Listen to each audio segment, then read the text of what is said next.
सिराहा र धनुषा जोड्ने कमला नदीमा पानीको बहाव बढेसँगै खोलाले कटान शुरू गरेको छ। गत असार र भर्खर भएको अति भारी वर्षापछि आएको बाढीसँगै खोलाले कटान शुरू गरेको हो। खोला कल्याणपुर नगरपालिका 5 चिकनाको मुसहरी टोलदेखि निर्दनासम्म र वार्ड नम्बर 6 मा धार परिवर्तन गरी पूर्व दक्षिणतिर सरेको छ। विगतदेखि नै क्रमशः त्यतातिर सर्दै आएको यो खोला यसपालि भने करिब 200 मिटरसम्म करिब 3 बिघा जमिनमा क्षति पुग्ने गरी कटान शुरू गरेको छ। खोलाले अझै कटान र धार परिवर्तन गर्दै जाने हो भने कल्याणपुर नगरपालिका 5 र 6 गरी 2 वडा प्रत्यक्ष रूपमा मारमा पर्ने देखिन्छ। यी वडाका करिब 200 बिघा खेती योग्य जग्गा कटानको जोखिममा छ भने मझौल, डरौल, निर्दना, चिकना, भेरिया, भरही, भेरिया लगायत दर्जन बढी आसपासका गाउँ डुबानको जोखिममा छ। यो खोलाले गर्दा आसपासका गाउँमा पहिलेदेखि तरास छ, अब त खोला बस्ती नै पस्दैछ।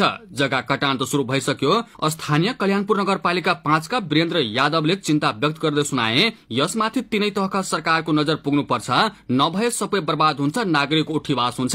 यो खोलाका कारण यस क्षेत्रमा वर्षेनी समस्या हुँदै आए पनि सरकारवाला गम्भीर नहुँदा समस्या समाधान हुनुको सट्टा झन बल्झिँदै गएको स्थानीय बताउँछन्। अलिअलि त हरेक साल कटान गर्ने, धार परिवर्तन गर्ने भइरहन्थ्यो। कल्याणपुर नगरपालिका 5 का वीरेन्द्रले भने, तर सरकारवाला गम्भीर नहुँदा यसपालि त खोला कतिखेर गाउँ पस्ने हो जस्तो भइसक्यो। तर सरकारवाला भने बजेट अभाव भन्दै पन्छिरहेका छन्। यसका लागि हामीले प्रयास गरेकै हौ।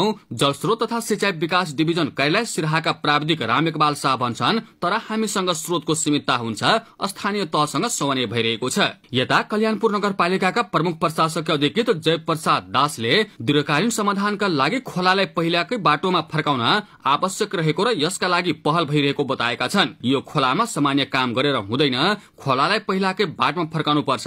उनले भने, हामी पहलमा छौं। नगर प्रमुख रामपुकार शाहले खोलाको अवस्था देखेर चिन्ता गर्नुपर्ने बेला आएको भन्दै प्रदेश सरकार र संघ सरकारसँग सहयोगको अपील गरेका छन्। खेत र बस्ती दुवै जोखिममा पर्यो, खोलामा काम गर्न हामीलाई माथिल्लो सरकारको सहयोग आवश्यक छ। उनले भने, नगरपालिकाबाट पनि बजेट व्यवस्थापन गर्छौं।